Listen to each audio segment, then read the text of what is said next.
The Messiah said, "When you come to know yourselves, then you will become known, and you will realize that it is you who are the sons of the living Father. But if you will not know yourselves, you dwell in poverty, and it is you who are that poverty."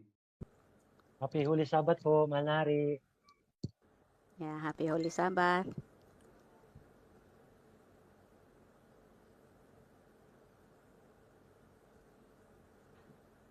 Hello, happy Sabbath.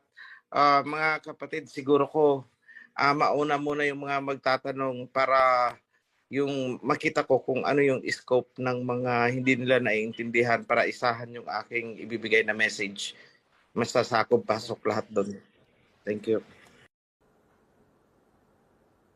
Okay, ito po may katanungan, Priest Felix. Sabi niya, tungkol po doon sa Matthew 24:40, ano po bang ibig sabihin, isa ang kukunin at isa ang maiiwan? Before na ipaliwanag na ito ng mahal na hari. Pero for the sake po, nung nagtatanong ngayon, posible po bang kalahati sa buong mundo ang maliligtas? Salamat po sa sagot. Yes, salamat po sis sa tanong. Oo. Yun pong ibig sabihin, yes po, yung ibig sabihin po nung isa ang kukunin at isa yung maiiwan. Ibig sabihin po mga kapatid, na ang dalawang magkasamang yun ay isa lang ang nakipag-covenant sa kalayam. At yung isa ay hindi. Kaya, ang ibig sabihin sa verse na yun, na maiiwan yung hindi nakipag-covenant sa alayam ay maiiwan talaga. At ang kukunin lang po ay yung nakipag-covenant sa ating alayam, yung sumusunod po sa mga commandments sa Torah, pumasok sa covenant. Yun po ang kukunin ng ating alayam. Kung natandaan nyo mga kapatid, nabanggit ko po kanina na pagdating ng King Yahawashai ay pagpapatunog po ng trompeta at susuguin niya po ang kanyang anghel para tipunin lahat ang mga taong kanyang pinili, ang mga taong hinirang, ang mga taong sumusunod sa covenant, kanyang titipunin. Yun lang pong sumusunod. Yun lang pong nakikipag-covenant. Yung hindi, ay maiwan po sila. Hindi po sila kasali, mga kapatid. Yun lang po. Salamat po, sis. Maraming salamat po, Priest Felix, doon sa malinaw na kasagutan. So, hindi po tayo lalaho na parang bula, mga kapatid, na one is taken and one is left. Yun ang ibig sabihin ni Priest Felix po. Okay, ngayon, pabalikan ko po si kapatid na Eliseo from Aurora. Go ahead po, kapatid. Bago si Yes po. kapatid na Eliseo, gusto ko lang reinforce yung sagot ni Priest. Okay. Oo, gusto kong i-reinforce yun. Isang simpleng pangunawa ito ha, practical. Tingnan ninyo yung covenant na para kayong nag-booking sa eroplano para bumiyahe. Kung sino ang may booking, yun ang sasakay. Wala kang booking, hindi ka sasakay. Ganun ang principle nun. So, kahit magkapatid kayo, yung isa pumasok sa covenant, yung isa nilait ang covenant, biglang dumating si King Yahawashai, sino ang kukunin? Pwede bang sasabihin, sama din ako, magkapatid kami? Hindi po pwede yun. Ganun lang po, ka-practical tingnan yun. So, hindi po ibig sabihin nun na mag-i-evaporate tayo sa hangin, maiiwan ang damit. Wala pong ganun. That is Babylonian teaching. Galing yan kay Pablo. So, yan lang, kapatid. Mahal na kapatid from Aurora, go ahead po. Brother Eliseo. Hello po, sister. Mapagpalang araw po ng Sabat sa inyo lahat. Happy Sabbath po.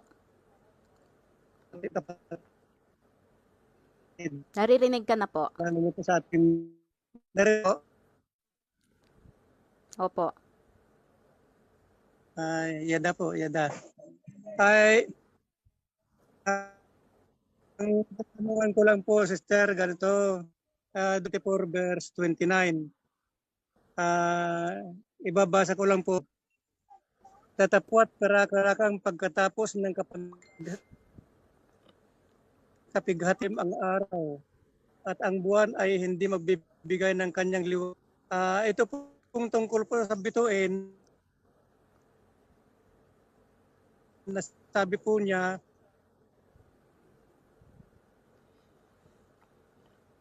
na makikita natin. O yung po bang mga missile ito o talagang bituin po yun? Yan lang po, sister. Okay, maraming salamat po. So parang tinatanong is yung hindi naliliwanag ang buwan at saka mga hulog na ang mga bituin sa langit. Yun po ba? Okay, Pres Opo, Felix, pero yung yung pong po bang katanungan niya. pagbagsak ng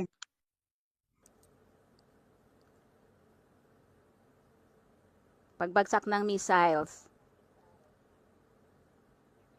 Okay, Salamat na-pick up po. ko or na yung satellite. tanong. Na-pick up ko na ang tanong. Mm. Ganito yan.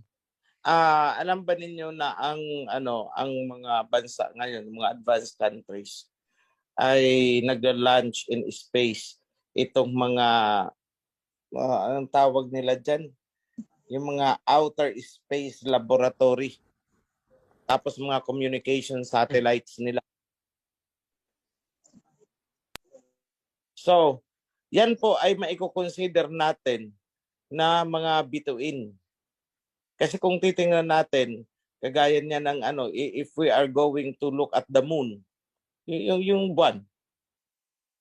Actually, ang buwan ay isang parang satellite kung titingnan ang kanyang relationship sa ating mundo.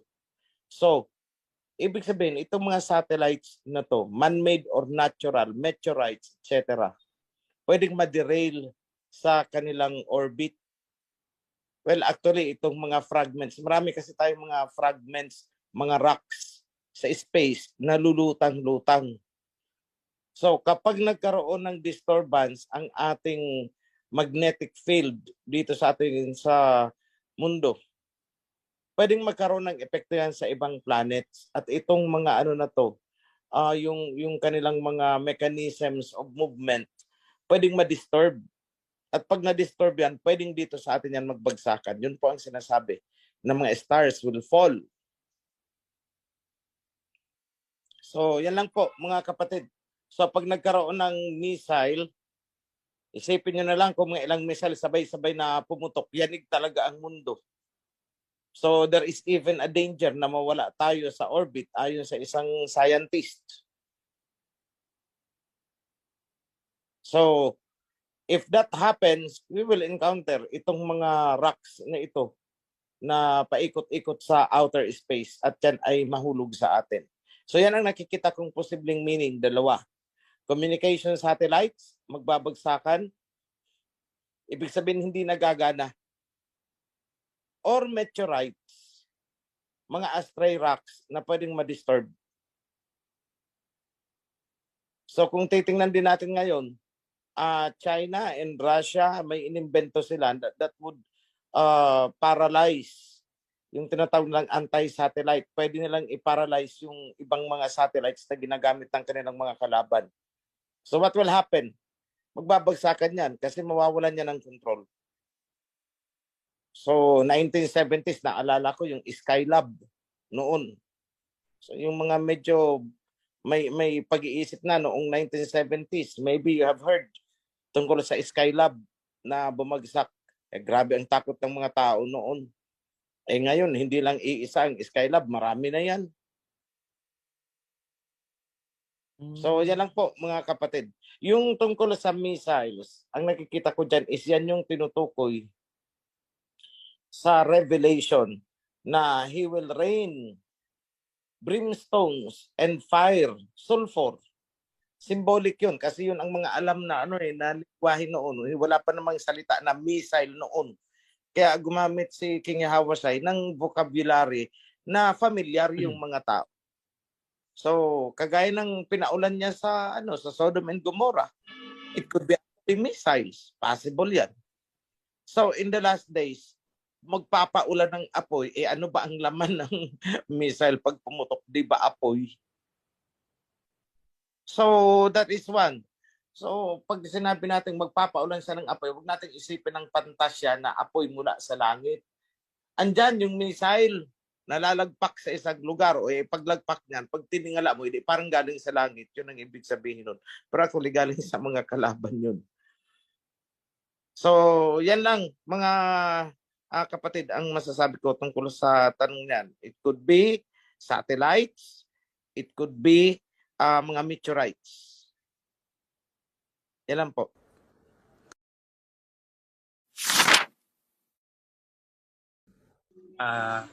Opo, gusto ko lang pong malaman, King, kapag po, di pa po kapag namatay ang tao, yung spirit niya bumabalik sa alahayam at maghihintay siya hanggang sa huling final judgment.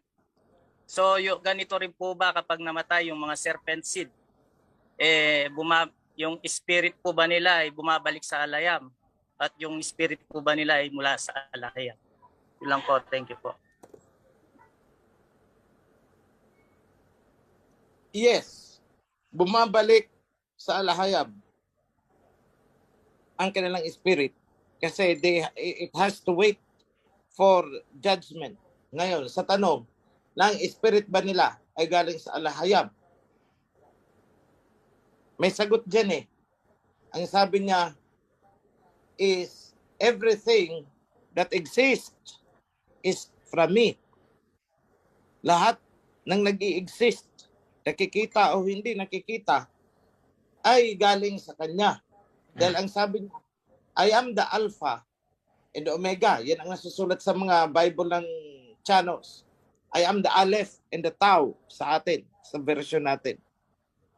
So lahat ng nag-exist ay nagsimula sa kanya at lahat yan ay matatapos sa kanya. He is the beginning and He is the end.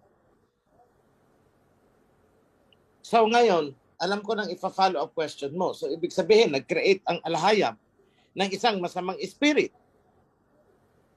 So, that is the next possible, most relevant na follow-up question. So, ito na ang sagot. Ang alahayam nung nag-create siya, everything was in perfect harmony. Mula sa creation, there is harmony in nature. There is harmony. So, paano nagkaroon ng anomaly? Anomaly na kung sa panahon ngayon ay yun ang itinuturo nating source ng ating mga pagkakasala. Paano nagkaroon ng anomaly? So, kung titingnan natin, even as I speak, lahat ng angels, tulad ng tao, ay binigyan ng Aba ng free will, freedom to choose. Subalit, bawat choice ay may corresponding na consequence. Si Satanas ay may freedom to choose. Alam niya kung ano ang mali, ano ang tama. Alam niya ang masama. Alam niya ang mabuti. Bakit? Sapagkat siya ay ginawang anghel. So, anghel siya. Unlike kina Adam and Eve, na bago pa nakurap ang kanilang consciousness, ang alam lang ni na Adam and Eve ay yung tama. Hindi lang nakikita ang other side of the coin. So, hindi sila magkakamali. Dahil kumbaga sa daan, ang tanging alam nila ay isang daan lang. At yun ang tama. Yung tamang daan. Yun lang ang alam nila, nila Adam. Dumating itong si Satanas. Anong sabi ni Satanas? Meron pang isang daan. There is another way. At pag doon kayo dumaan, makikita nyo. That you will be like an alahayam. You will know. Malalaman nyo. Ano ang mali sa tama. What is evil? What is good?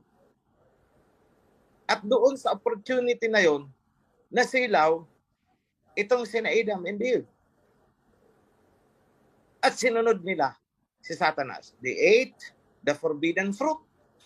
Kinain nila yung prutas na magbubukas ng kanilang consciousness para makita na rin nila pati kung ano yung masama. Dahil before that, ang nakikita lang nila at ang kaya lang nilang gawin ay kung ano yung mabuti na naaayon sa alahayan. So, ito ang itatanong niyo sa akin. Bakit alam ni Lucifer na meron palang ganun? It's because Lucifer was given the freedom, the free will. Hindi siya bulag. Nakikita niya ang positive and negative energy. Sina Adam noon, nakikita lang siguro na Adam is yung what is positive. Na hindi nila alam na may nag-i-exist pa palang negative na pwede nilang laruin. And that is the tree of knowledge of good and evil. Kaya nung itong sina Adam ay nag-fall na, nagkasala na, hindi na sila pinayagang makakain pa ng fruit mula sa tree of life. Bakit? Kasi alam nila ang good and evil. At kapag sila ay nabuhay, naging immortal, kanino sila sasama? Ay di doon sila na andun ang magiging loyalty nila kay Satanas. Kasi ang tingin nila, si Satanas ang hero na nagpalaya sa kanila. Dahil dati, nakakulong lang sila doon sa sistema na dinesign to do good. Nakalaya kami, pwede rin pala kami gumawa ng bad. Meron palang nag-exist na bad at masarap din pala. That is what Satan did.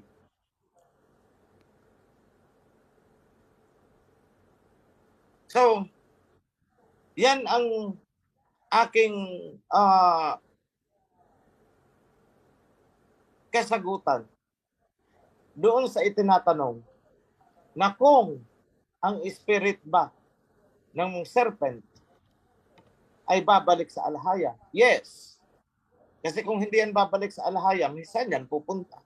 Lahat naman ng bagay, nakikita at hindi, ay galing sa alahayam. Kasi siya ang Aleph, siya ang Tau.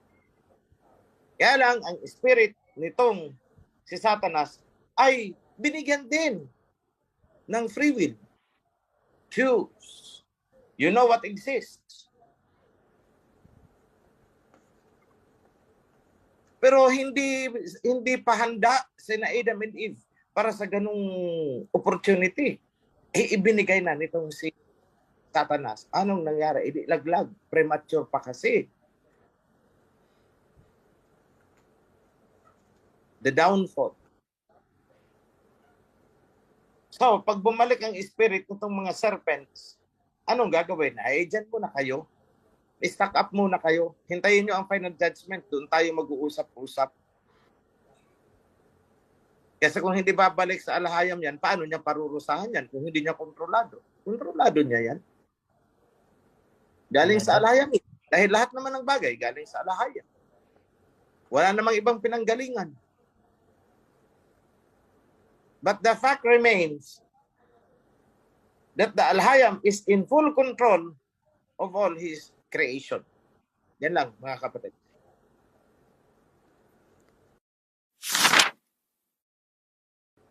Ito may katanungan po, mahal na hari.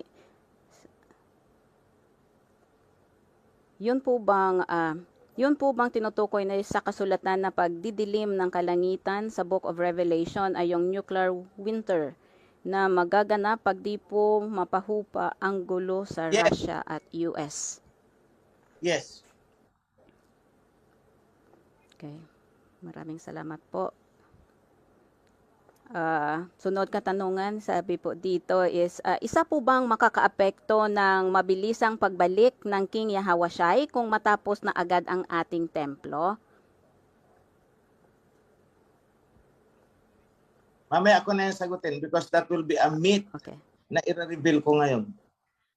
Okay, Yada. maraming salamat po, mahal na hari. Okay, ngayon dito po sabi, paki-explain po yung verse na heaven and earth shall pass away. Maraming salamat po. From kapatid natin from Agusan Norte. Ang verse yun, kasi yun ang ipapaliwanag ko. Saan yung verse na yun? Okay po. Kasi kung ang sinasabi niya is yung nabanggit sa Matthew na heaven and earth may pass away, but not a single dot from the law will vanish. Baka Wala kung yun pong ang verse na nakalagay. ibig kahulugan nun. At iba naman ang kahulugan niyan kung ang tinutukoy niya ay yung doon sa Book of Revelation na magkakaroon ng new heaven and new earth. Alin doon ang tinutukoy niya? Po. Okay po kapatid, paki-follow up po from Agusan Norte. Saang verse po ito yung gusto nyong hinga ng kapaliwanagan? Okay. Another question, tungkol po ba World War III, kailangan po ba na ang kawan ay tumakbo? Ito daw yung tungkol kapag mangyari ang World War III. Kailangan po ba na ang kawan ay tumakbo papunta ng kagubatan o pumunta na lang sa ating kingdom dahil dyan pupunta ang King Yahawashai? Salamat po.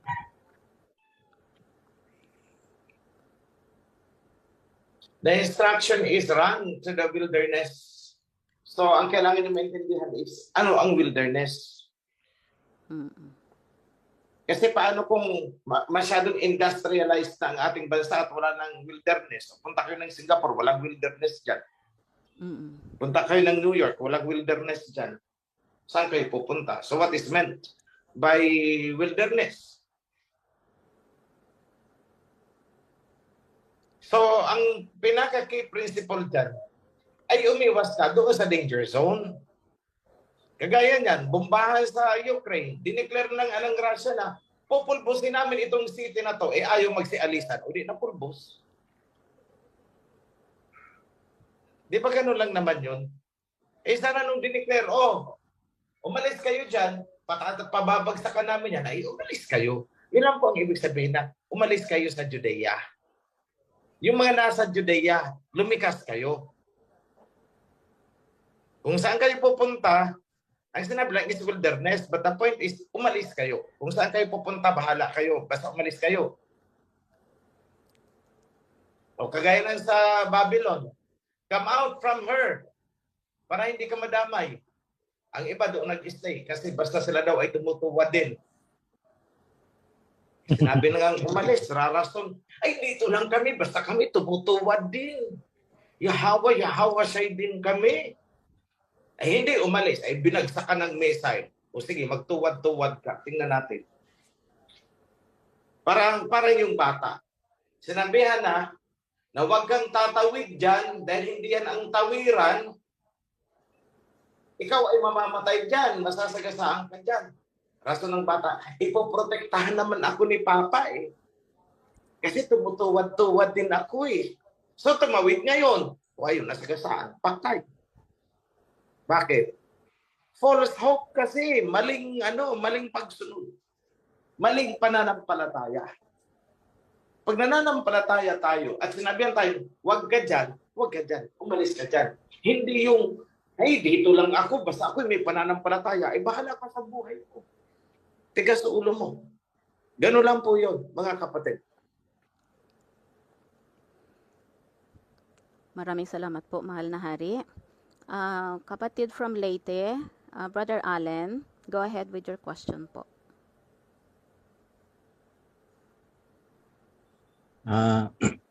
Magandang araw po sa lahat ng ating mga kapatiran, lalong-lalo na sa mga priest natin at kay King Uitsi po. Bigla lang po kasing pumasok sa diwa ko ngayon ng aking itatanong na kung saan po nanggaling pala yung diwa ni Lucifer, bakit nagkaroon siya ng ganong pag-iisip na magtataksil sa ating ama po. Lahat ng diwa, lahat ng uri ng consciousness ay galing sa Al-Hayam. Lahat yan. Gaya ng sinabi ko, ibinigay yan, parang binigyan si Satanas ng free will. O basta alam mo ha, kung ano ang tama, ano ang mali. Bahala ka kung alin dyan ang paaandarin mo. You have the freedom. But I do instruct you, do what is good. Dito ka dumaan. Basta sasabihin ko lang sa'yo, dalawa ang daan. May mali, may tama. May good, may evil. Dalawa ang daan. Pero ako, sinasabi ko sa'yo, dito ka dumaan. Eh si Satanas, matigas ang ulo. Dito ako dadaan. Gusto ko to. So even, gaya ng sinabi ko, even as I speak right now, ang mga angels, alam nila what is good, what is evil. Up to this moment, they have the freedom of choice. Malas ni Satanas dahil pinili niya yung laban sa ano. It's a test of loyalty actually. Kasi kung naging loyal si Satanas, kahit meron siyang kakayahan ng ganun, ay nasa ama pa rin sana siya. Hindi ambisyoso eh. Again, that is freedom.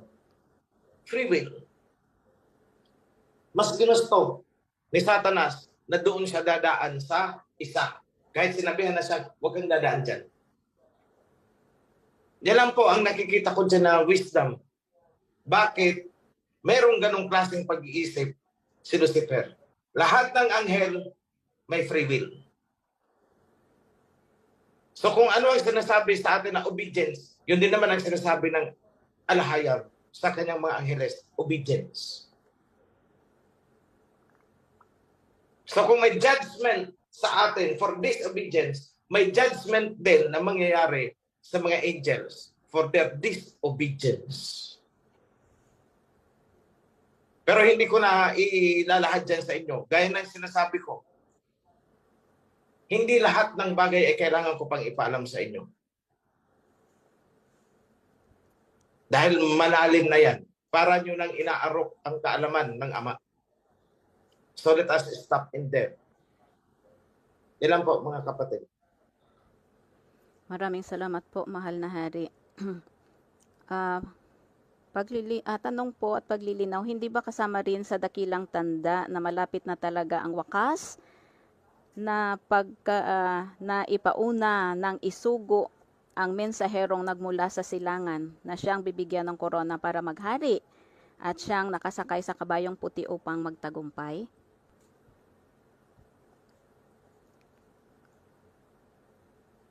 Part po ba daw yun ng sign? Actually, nangyayari ang sign eh. I would say, yes. Pero ang mensahero ay binigyan ng dalawang malapad na pakpak ng agila ayon sa Book of Revelation. He was given the two wings of great eagle so that he could fly na hindi siya mahuli ng dragon. And that is happening as I speak.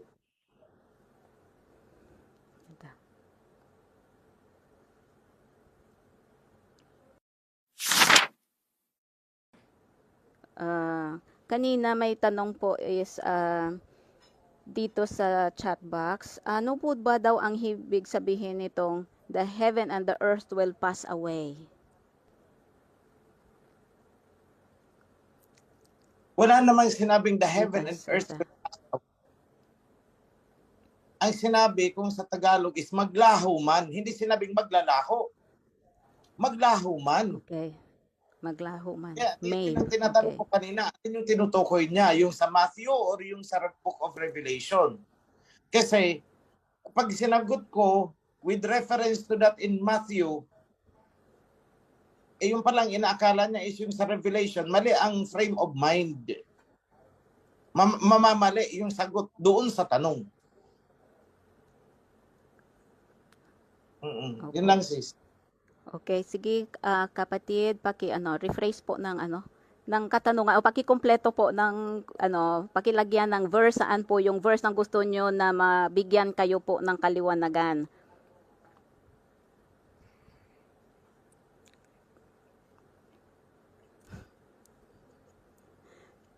Okay.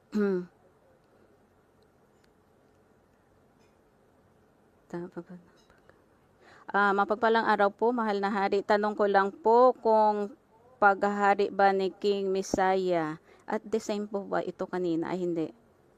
Ang hindi tinutukoy, yes po kapatid. Ako nang tinutukoy at hindi kong alam, tanging si Abal lang ang nakakaalam. Ang tinutukoy kasi si King Messiah ay lagi naman napaparito. Tama po ba ang pagkaunawa ko? Salamat po sa kasagutan. Yes po kapatid, the rain ang sinasabi na hindi alam. Okay, ang katanungan, okay.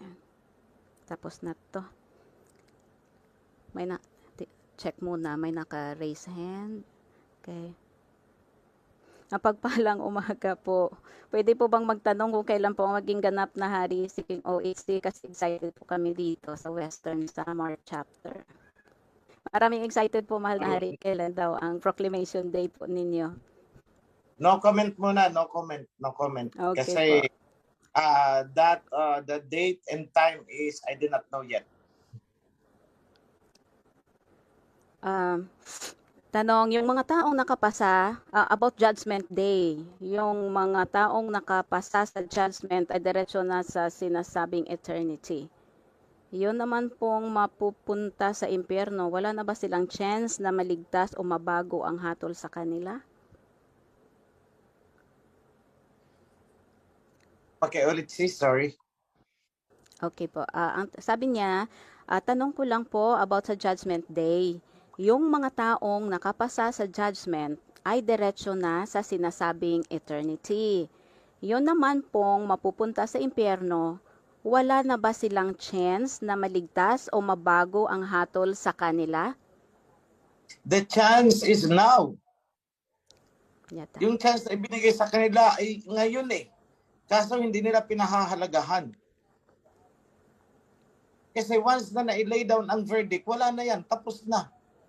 Pag pumukpok na ang huwes sa court, tapos na. For execution na yan. Wala nang chance dyan. Kapatid, I hope na yon maliwanag po sa atin. The chance is now. Kaya we have to act now. Hindi na bukas, hindi sa susunod na taon. We don't know.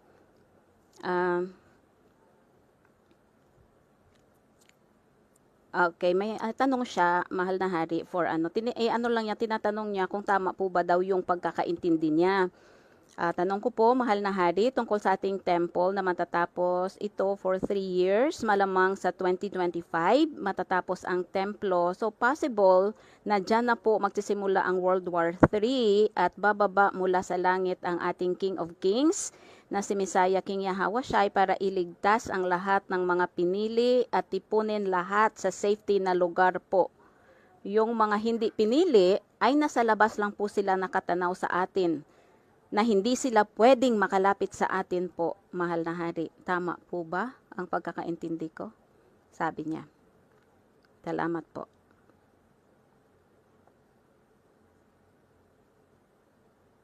Sorry sis. Pakiulit nga ulit, hindi ko na get it. Sige, ang tanong po niya, mahal na hari, is yung temple natin is matatapos in 3 years. So, sabi niya siguro mga 2025 yon, tapos na. At saka dyan daw po magsisimula ang World War III at bababa sa langit ang ating King of Kings na si Messiah King Yahawashai para iligtas ang lahat ng mga pinili at tipunin sa safety place or sa safe na lugar. Yung mga hindi pinili ay nasa labas lang sila at nakatanaw sa atin at hindi sila pwedeng lumapit sa atin. Tama po ba? Okay. In a sense, parang tama naman, pero yun ang masasabi natin na vague siya.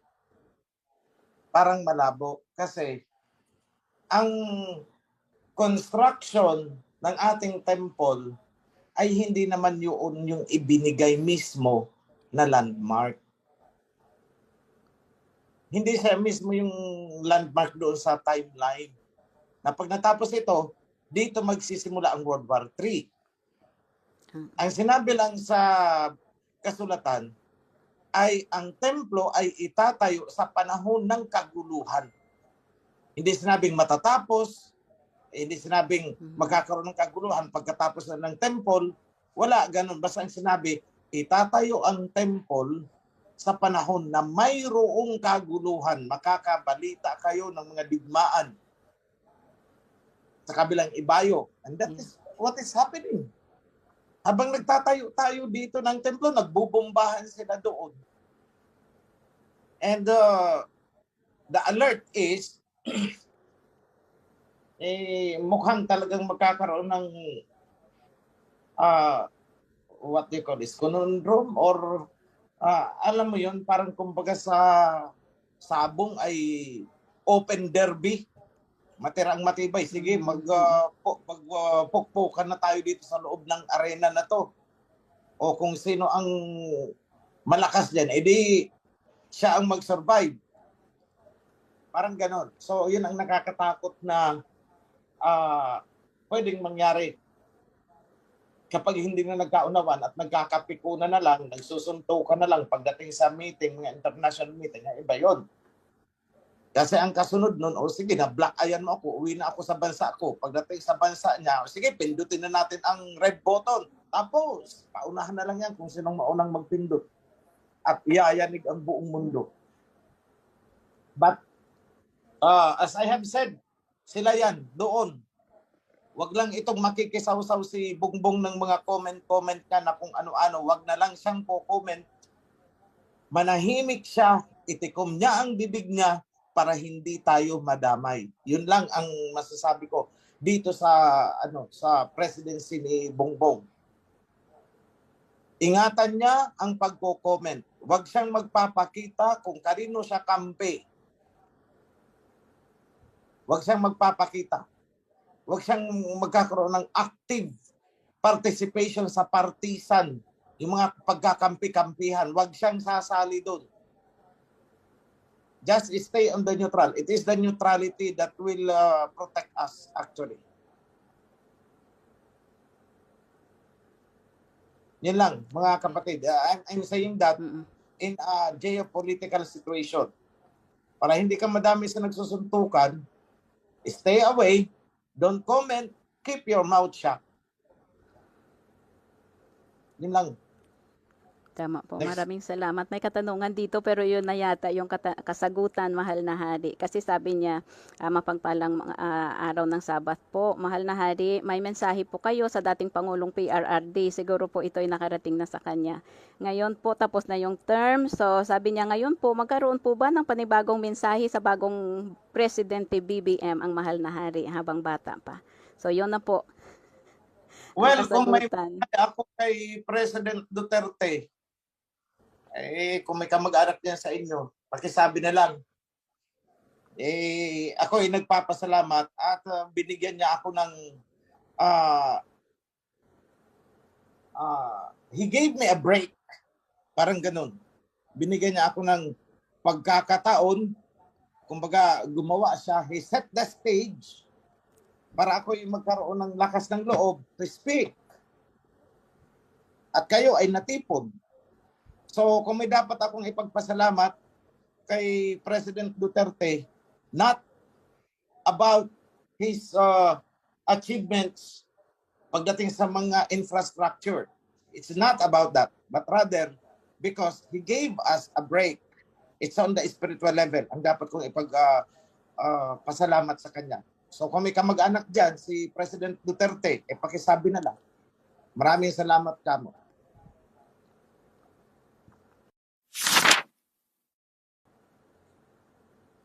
Okay, one of the factors, tanong niya po dito from Quezon Province. One of the factors po ba yung mass production and mass distribution po ng unadulterated version ng Torah and Covenant sa Great Tribulation po? Ano daw sis? Sorry. Factor daw po yung pag-distribute, yung mass production daw po at saka yung mass distribution ng unadulterated version ng Torah. Kumbaga ito yung ipapalabas po natin. Ito ba yung factor, one of the factors sa Great Tribulation po? Yes, actually, one of the factors, and I would say na that could be isa yan sa magiging triggers. Yeah, okay po.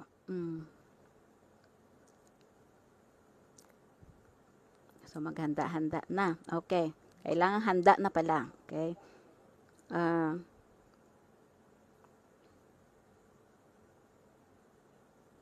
Okay.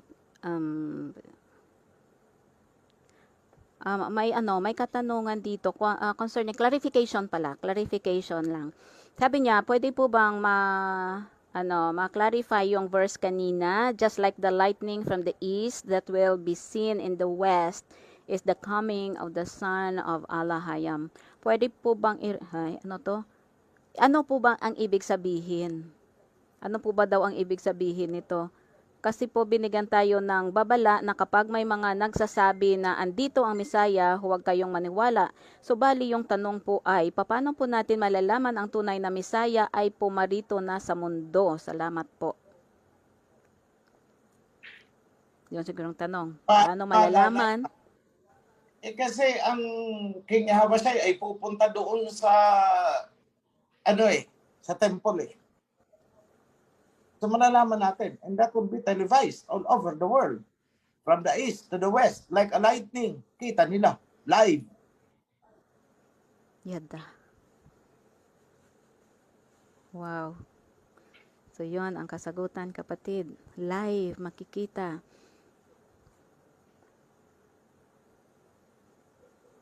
Okay.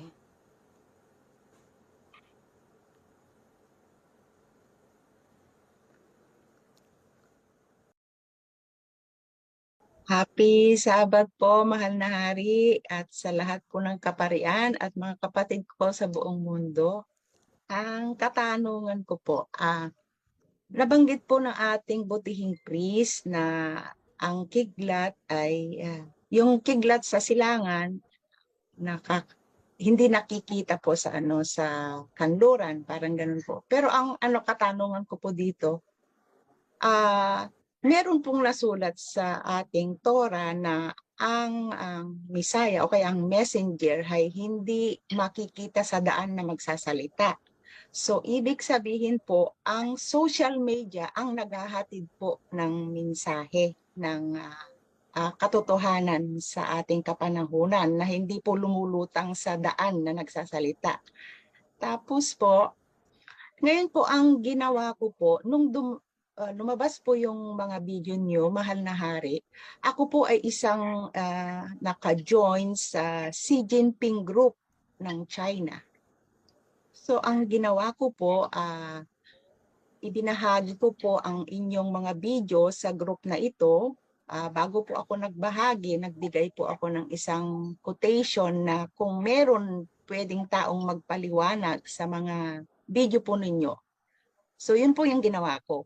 Pero nung dumating po ang last na ang na-share ko po ay ang masangsang na hangin, kung baka po itong mga virus. Inalis po ako doon sa group.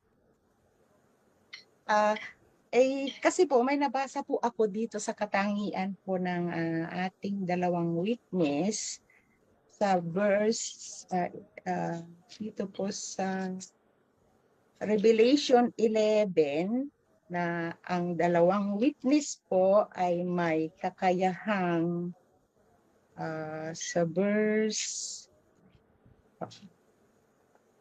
may kakayahan po silang sa verse 6 po, sabi po niya, the men have power to shut up the sky so that it will not rain during the time they are prophesying. And they have power to turn the waters into blood and to strike the earth with every kind of plague as often as they want. So, tampered po ba itong verse na to na nakapatungkol sa ating two witness po? Yun lang po, mahal na hari. Sis, one word lang naman ang kailangang maintindihan dyan. Yung word na kung sa Tagalog ay kakayahan. Ang sinabi is may kakayahan, hindi sinabing magkakalat. Okay ba yun eh? They have the power to do this. Hindi sinabing they will strike like this. That's the difference. Ibig sabihin, kung gugustuhin nila, hindi naman nila ginusto eh, although they have the capability. Hindi nila ginawa. Bagkos, it's the other way yung gumawa at ibinintang sa kanila. Yun ang hindi naintindihan nang nag-remove sa'yo doon. Napaka-importante ng listening comprehension. In terms of ability, yes, they have the ability. Pero ginawa ba nila? Hindi nila ginawa.